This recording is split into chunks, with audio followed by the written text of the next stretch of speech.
Sis, if naghahanap po kayo ng sleepwear po, sis, may sizes to. May normal size, may big size po. Napakaganda, sis. Very nice. Ang gaganda po ng tela. Super. Ito sis yung favorite na fabric ko dito sa Thailand for sleepwear. Ito talagang hindi mainit, sis. Kahit walang aircon, okay na okay. Ayan. Hello, sisters. Hello, hello, hello, everyone.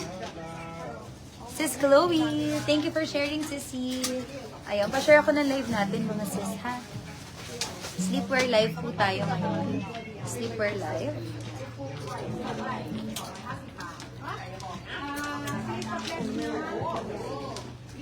Wait. Ganda ng gantong bamakra mo. Ganda ng kulay. Hi sisters! Sis, ito po ang daming design ha. Marami pong design. So magpo-post tayo mga sis ha. Parang nakakapunta. Antayin ko lang sis yung iba nating sisters before tayo mag-start.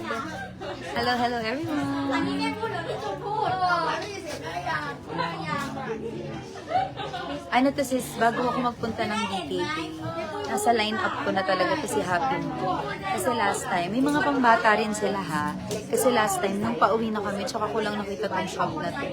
Kaya sabi ko, pagbalik namin ng DKK, hindi pwedeng ako makakapag-live dito kay Happy Meal. Kasi may nakita ako sis na ganitong tela, same with sa December.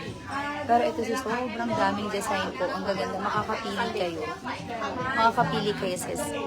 Okay, sige po. Antay lang ako sis ha, before tayo mag-start. Na-share mo na yun. Love.